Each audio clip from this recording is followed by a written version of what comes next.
Bright vision Tamil channel நேயர்களுக்கு வணக்கம்.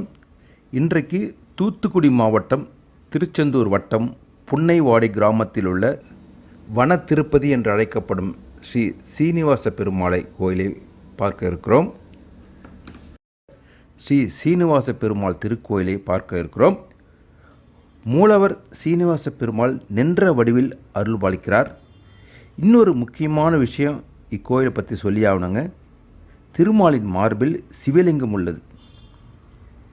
இக்கோயிலின் தலைவிருட்சம் புன்னை மரமாகும். திருமலையில் லட்டு தயாரிப்பது போல் இங்கும் லட்டு தயாரித்து விற்பனை செய்கிறார்கள். வன திருப்பதி கோவில் திருக்கோயிலானது திருநெல்வேலியிலிருந்து 39 கிலோமீட்டரில் அமைந்துள்ளது மற்றும் திருச்செந்தூர் 17 கிலோமீட்டரில் அமைந்துள்ளதால் திருச்செந்தூர் வரும் பக்தர்கள் இக்கோயிலை தரிசனம் செய்யலாம். ஆதலால் திருச்செந்தூரில் தங்கிவிட்டு ஒரு நாள் 2 பெருமாள் கோயில்களையும் தரிசனம் செய்யலாம். அதாவது திருக்குறங்குடை, வன திருப்பதி. புன்னை நகர் வனதிருப்பதி ஸ்ரீ ஸ்ரீனிவாச பெருமாள் கடம்பா நதியினுடைய கரையோரமும் முந்திரி சோலைகளுக்கு அருகிலேயும் ஸ்ரீனிவாச பெருமாள் இங்கே வனதிருப்பதியாக நின்ற திருக்கோலத்தில் கிழக்கு நோக்கி திருமுக மண்டலமாக சேவை சாதிக்கின்றார். ஒவ்வொரு கோயிலுக்கும் ஒவ்வொரு சிறப்பு உண்டு. இந்த பெருமாளுடைய சிறப்பு என்னவென்றால், இங்கே பெருமாள் சந்தான ஸ்ரீனிவாச சுவாமியாக சேவை சாதிக்கின்றார்.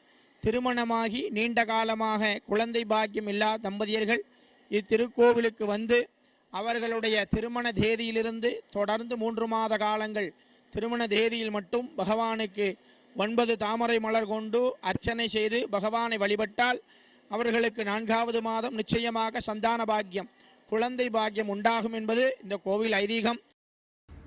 அடுத்து இக்கோயிலிலிருந்து 2 மணி நேரம் பயணம் செய்து சுமார் 82 கிலோமீட்டர் தூரத்தில் உள்ள ஸ்ரீ திருமலை நம்பி கோயிலை பார்க்க இருக்கிறோம்.